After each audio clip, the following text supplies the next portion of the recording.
He died screaming, bloated, infected, and rotting from the inside out. His body so distended with decay it burst open, and what spilled out was lapped up by wild dogs beneath the altar of a sacred chapel.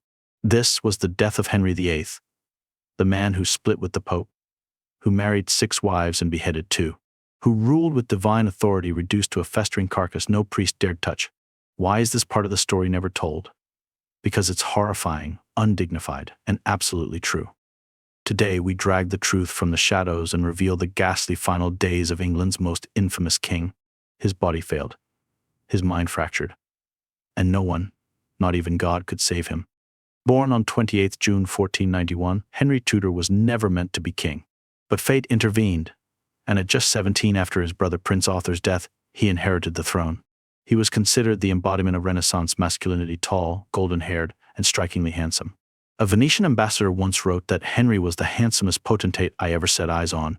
He excelled at sport, dance, languages, and warfare. For many he seemed destined to become England's greatest monarch. But behind the gilded facade lay a man whose lust for power and indulgence would one day destroy him. The turning point in Henry VIII's life came with brutal finality in January 1536. At the age of 44, during a jousting tournament at Greenwich Palace, the king, still clinging to the trappings of youth, entered the lists in full armor. As thousands looked on, disaster struck. His heavily armored horse lost its footing, collapsing mid-charge and crashing down on the king with tremendous force. Henry was thrown violently to the ground. The impact crushed his right leg beneath the weight of both man and beast. Worse still, he lay motionless unconscious for over 2 hours. At court, whispers spread, the king is dead. But he survived barely. The leg injury, however, would never heal properly. Instead, it marked the beginning of a slow and agonizing descent. The wound developed into a suppurating ulcer and open, festering sore that never closed. It oozed pus and emitted a foul, putrid odor that clung to him wherever he went. The stench was said to be so overwhelming that courtiers standing 3 rooms away could smell the king approaching. But it wasn't just the leg that suffered. Modern historians now believe that the head trauma sustained during the fall may have caused permanent neurological damage. While no autopsy was ever performed, his behavior after the accident suggests as much. The once charismatic and generous king became erratic, tyrannical, and terrifying. He flew into sudden rages, accused friends of treason without cause, and seemed to lose the ability to empathize. What had once been ambition transformed into paranoia. What had once been charm curdled into cruelty. This dramatic shift in temperament was no mere coincidence. It happened in the same month he ordered the execution of Anne Boleyn, his second wife. Anne had failed to provide a male heir, but many now believe the charges of adultery and incest were fabricated. Was her death the result of a calculated political move or the outburst of a damaged, unstable mind? Either way, the jousting accident marked a turning point not only in Henry's physical health, but in the psychological decay that would define the second half of his reign. His body, once athletic and agile, began to collapse under its own weight. As his leg pain worsened, his physical activity all but ceased. He could no longer hunt, joust, or dance, the very things that had once made him the darling of Europe. In their place came endless feasting. His waistline, once a lean 89 centimeters in his youth, expanded to over 130 centimeters. By the end of his life, Henry tipped the scales at nearly 180 kilograms, so large that a system of pulleys had to be installed just to lift him between his private chambers. Doorways across royal residences had to be widened. Custom-built thrones, reinforced chairs, and enlarged bathtubs were commissioned to accommodate his increasing girth. Servants labored day and night simply to move him. The Tudor court was famed for excess, and the king's diet was no exception. Henry VIII's daily consumption was staggering, estimated at over 5,000 calories, though some accounts suggest it may have been even higher. His feasts were dominated by red meat, roasted venison, lamb, beef, swan, and even peacock, all washed down with tankards of strong ale and sweet wine. Meat pies, dripping in fat and stuffed with game, were a staple. Sugar-laden desserts followed, crafted from imported sweeteners that were considered a luxury of the elite. Vegetables, almost none. But this gluttony came at a steep cost. Coupled with an increasingly sedentary lifestyle, especially after his jousting accident, Henry's health rapidly deteriorated. His once athletic frame gave way to a grossly obese body. His legs, bearing the weight of a man likely exceeding 180 kilograms, developed chronic ulcers that refused to heal. Medical science at the time was tragically primitive. The concept of infection of bacteria or viruses was unknown. Instead, royal physicians employed what they believed were curative techniques, searing the open ulcers with red-hot irons to burn away the diseased tissue, slathering the wounds with mercury-based ointments, unaware that mercury itself was toxic, and frequent bloodletting meant to balance the bodily humors which only weakened him further. These so-called treatments turned suffering into torment. The ulcers became vast craters of rotting flesh. In some accounts, bone was visible through the wounds. The gangrene spread unchecked. The king's flesh quite literally began to decay while he still lived. And the smell. So unbearable was the stench that courtiers reportedly scented their handkerchiefs with rose oil or vinegar to mask it. Some whispered that one could detect the king's presence not by sight, but by the nauseating odor that preceded him into the chamber. What had once been a glorious monarch, the embodiment of Renaissance masculinity, was now a man whose body betrayed him with every step, whose very presence became a warning of his internal collapse. At 49, Henry married Catherine Howard, just 19 years old. He declared her a rose without a thorn. But this grotesque mismatch quickly soured. Unable to bear her obese, ulcer-ridden husband, Catherine took a young lover. The outcome was inevitable. When discovered, Henry had both executed. His final wife, Catherine Parr, was less a bride than a nurse, tending to the decaying monarch as his health collapsed.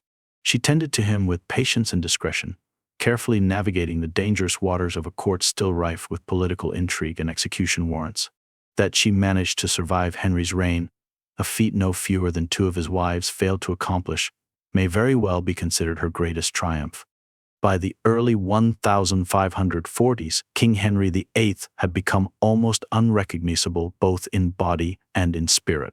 Once the embodiment of Renaissance masculinity and vitality, he was now a grotesque figure ravaged by chronic illness and consumed by paranoia. His physical ailments were numerous and debilitating. He suffered from excruciating gout, which left his joints swollen and inflamed, and from severe hypertension that likely contributed to persistent headaches and mood swings. There is strong evidence to suggest he also battled type 2 diabetes, though this would have gone undiagnosed in his time. Some historians even speculate that he may have contracted syphilis, a possibility debated to this day, citing his neurological decline, erratic behavior, and the intense secrecy surrounding his medical care. Logically, the once charismatic king descended into a pit of suspicion and cruelty. He trusted no one. His closest advisors, longtime allies, and even family members were not safe from his wrath. Henry saw betrayal lurking in every corner. Trials were no more than performances for predetermined executions. A word out of place, a gesture misread, could mean the block. The atmosphere at court turned icy and paranoid. Even nobles whispered with caution. One of the darkest episodes in this final chapter of Henry's reign came when he ordered the execution of his own cousin, Henry Howard, Earl of Surrey. Howard, a brilliant poet and proud nobleman from the powerful Howard family, had been accused on flimsy evidence of displaying royal symbols in his coat of arms, allegedly hinting at ambitions for the throne.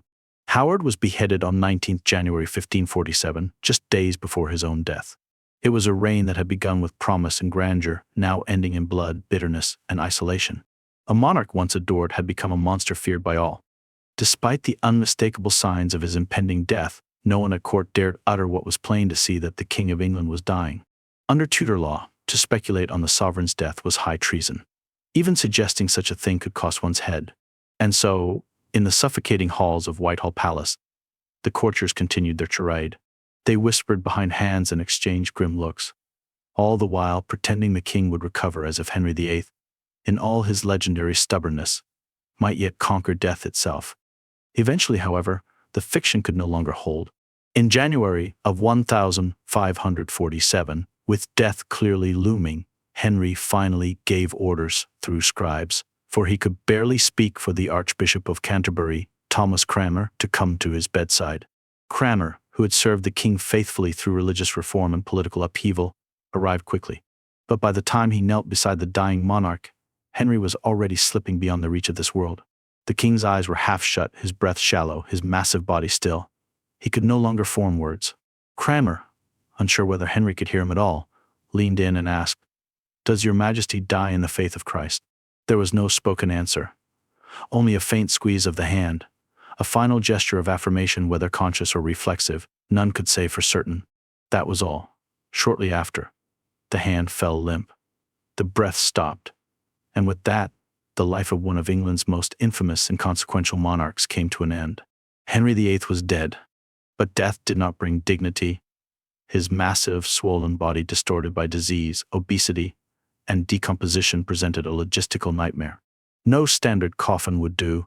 Royal carpenters were hastily summoned to construct an enormous reinforced casket tailored to fit the girth of a monarch who, by the end, was said to exceed 28 stone, nearly 180 kilograms. Yet, for all their efforts, the crude embalming techniques of the 16th century could do little to halt the grotesque process already well underway within. The putrefaction was relentless. Despite the liberal application of spices, herbs, and linen wrappings, the tools of Tudor mortuary practice, the royal remains continued to swell and rupture from within. Those attending the corpse noted a stench so overwhelming it forced courtiers to cover their faces and flee the chamber. It was a harrowing scene, whispered about in horror behind palace doors. But the most macabre chapter of this royal demise unfolded several days later, as the coffin was transported to Windsor. During a temporary stop at Syon Abbey, once a Catholic stronghold dissolved by Henry himself, the unimaginable happened. The pressure inside the bloated corpse became too great. The coffin cracked.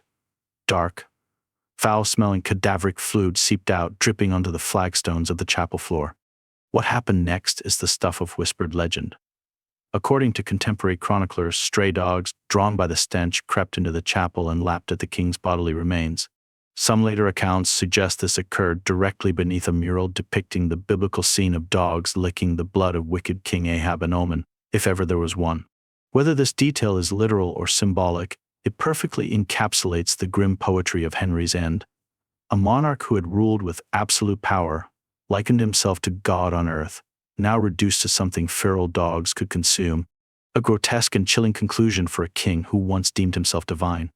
Henry VIII was laid to rest within the hallowed walls of Windsor Castle, interred alongside Jane Seymour, his third wife, and the only one to provide him with a legitimate male heir. Edward VI, the boy whose birth Henry had long awaited with desperate hope, ascended the throne but tragically ruled for a mere 6 years before his untimely death at the age of 15. Following Edward's short reign came Mary I, Henry's eldest daughter by Catherine of Aragon. Mary sought to reverse her father's seismic religious reforms, fiercely attempting to restore Catholicism to England. Her reign, however, was marked by intense religious persecution and unrest, earning her the notorious sobriquet Bloody Mary. Finally, the crown passed to Elizabeth I, daughter of Anne Boleyn, the wife Henry had condemned and executed under scandalous charges. Elizabeth's reign heralded a golden era for England, the Elizabethan Age. It was a period of flourishing arts, exploration, and consolidation of the Protestant Church of England, securing the religious transformation initiated by her father. The ultimate irony of Henry's legacy lies not with the son he so fervently desired, but with Elizabeth, the daughter of the wife he had ruthlessly executed. Through her, Henry's profound impact on English history was not only preserved but magnified, shaping the nation's identity for centuries to come. His tumultuous reign, marked by personal tragedy and political upheaval, culminated in a dynastic legacy that defied his own expectations. Henry VIII changed the face of England. He reshaped religion, power, and monarchy. But his final days were not those of a god-king. They were human, wretched, and full of suffering. His story reminds us that no matter how powerful one becomes, no one escapes the fate of the flesh, not even kings. The death of Henry VIII is not merely a medical horror, it is a cautionary tale, a reminder that power cannot conquer decay, that even a man who challenged Rome could not cheat death, and that, in the end, history remembers not only how you ruled but how you fell.